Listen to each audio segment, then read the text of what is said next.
président Bassirou Diomaye Faye ñëwee au pouvoir ñu def une plainte via l'agent judiciaire de l'État. Mais une excellente chose. Je pense que tey ce nouveau régime là ci yooyu na ngeen di xaar avec de la sérénité, davantage de sérénité, plus de sérénité.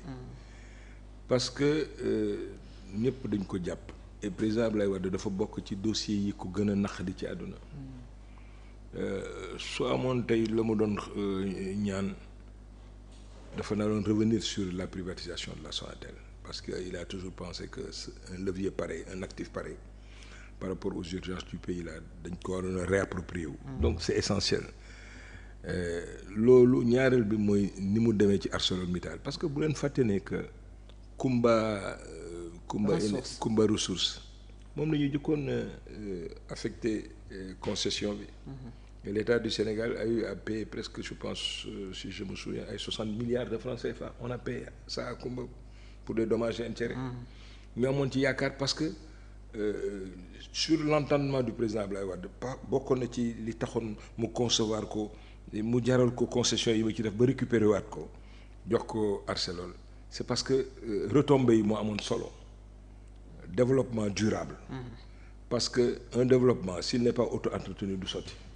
Mais priorisation simultanée wu defar infrastructure yi levier yi ñu ci waroon def mesure d'accompagnement yi, mais quelque part suñu développement du mën a ci foofu la waroon jaaree systématiquement, mais waroon na ci am lu important lu mu ñu ci andil. nga yeewu suba teel un levier pareil ñu discuter ci ba tomber d'accord, ndekete indien bi mu ciy dugg yëpp moom tam li ko intéressé woon muy dem jëli Arcelor jël concession yi, parce que jox nañ ko ci base boobu nga dem lever des fonds fu ne dina dawloo ñu ak conditions yi toll ci fenn foo xam ne ñu dem tribunal chambre de commerce international ñooñu jox ñu li ñu jox, et c'est un minimum 2500 milliards 2400 milliards war am lu ëpp loolu yow ngay transiger sur leen ay 75 milliards. Mais ku tax ci loolu xëy na ni suñu modèle mode code pénal mel moo tax, mais yu mel noonu mais peine capitale sax daf ci jar, parce que mënuloo quand même. multiples urgences, xoolal inondation yi dugal tey dans les hôpitaux dara amu fa, le minimum amu fa. Et je l'ai vécu quand mon frère a été hospitalisé là-bas. C'est-à-dire dara amul dans les hôpitaux, et ñi ngi ko foog sax muy ay hôpital principal. waaw ci urgence yu mel noonu nga mën a gis tey ay nit dans un cynisme froid ñu mën a poser yenn actes yi. Et j'espère que ces autorités-là iront jusqu'au bout pour que toute la lumière soit faite dans cette affaire-là, parce que c'est un scandale. Ablaye Wade lii daf ko naqadi trop, Doudou Wade xam na ci dara, ñeneen xam na ci dara, démb au barke démb ñëpp dégg nañu li ci maam Adama Gueye wax.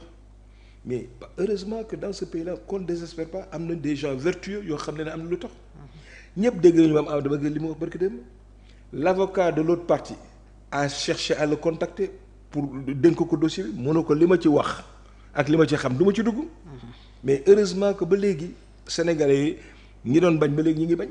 Kon vraiment on demande avec plus de toute la sérénité qui s'y est de pareilles circonstances que la justice fasse son travail et qu'on nous donne, qu'ils aillent jusqu'au bout et qu'on nous donne toutes les informations utiles.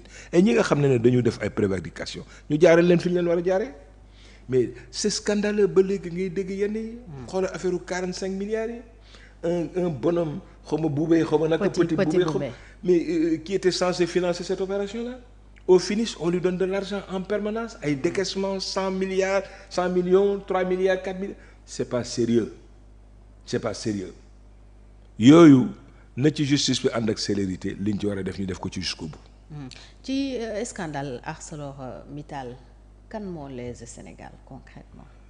Mais ci li ñu ci xam, parce que man li ma la jox loolu c'est par rapport à la posture que j'avais. mu doon des recommandations de quelqu'un boo xam ne son patriotisme n'était plus à démontrer, muy Ablaye Wade dafa gëm Sénégal bëgg Sénégal ci xolam. loolu daf ko naqadi, et ci circonstances yi ñu doon waxtaan jóge ci régime bi mu jàpp ko mu nekkoon ci ay moments de solitude, mais remords boobu taxaw ci moom ba léegi, parce que il voyait venir dootul woon moom mais génération yi ñëw loolu ci doon gis parce que 2400 milliards yi 4000 milliards yi la mu waroon a régler ci Sénégal su ñu amee ay nit yoo xam ne dañuy jubal jubanti kenn waxatu ko jubal jubanti du slogan ay réalité yooyu vivre la mu nekk ci yow dinañ ci revenir tout à l'heure mais kan la comment comprendre que dans de pareils actes l'agent judiciaire de l'État à l'époque n'est pas jugé utile de signer avec un patriotisme en bandoulière qui a eu à dire carrément les intérêts du Sénégal ne sont pas aujourd'hui représentés dans cet acte-là du ko signer ñi ko signer pour la ñu signer ko ils doivent répondre et rendre des comptes par rapport à des actes pareils la présomption d'innocence elle est consacrée mais sur cette affaire-là moo tax ñuy wax ne force doit rester à la loi il faut qu'on aille jusqu'au bout pour que toute la lumière soit faite dans cette affaire-là et c'est surtout fi ñu nekk tey on a besoin de ressources ñëpp xam nañu du jéggaane moo ñu permettre ñu am ko la nga xam ne par accident Ablaye Wade du woon pour am ay dommages et intérêts parce que su ArcelorMittal joué woon li ñu seen jeu tey Sénégal doon na tollu fenn beneen niveau mais dès l'instant que le produit est là ñun on a dépensé 60 milliards soo déggee gars yi di wax ne ouais parce qu'on a reçu 75 non est-ce que 75 la ñu recevoir suñu recevoir ko 75 sax jaaduwul. 150 millions de dollars. converti 75 milliards yi passé wuñ ko soo ci fay les commissions ak ñi ñu ci cité yëpp ne bokk ñu woon ci processus bi ñu doole la ci procédure yi. Vraiment daal yàlla nañu yàlla dimbali mais ñu gudd fan ak wér ba ñun ñu fekkee loolu xam lii mu dem jusqu'au bout te ñi ñu ko jox tey je pense que le nouveau régime là en l'occurrence son président am na lu tax mu réactualiser ce dossier pour ñu xam ci dara.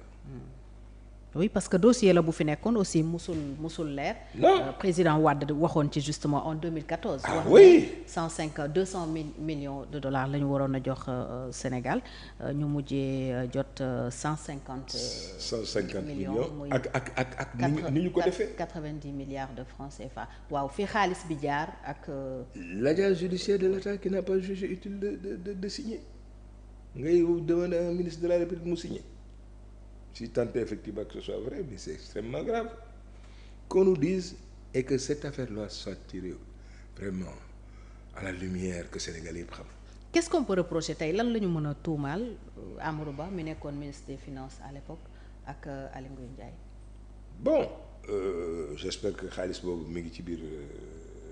duggoon na ci compte trésor public su ci diggee y a pas de problème mais que les gens disent. J'ai pas tout le dossier parce que bu ma ko président Abdoulaye Wade du yore wax yorewuloon noonu dossier.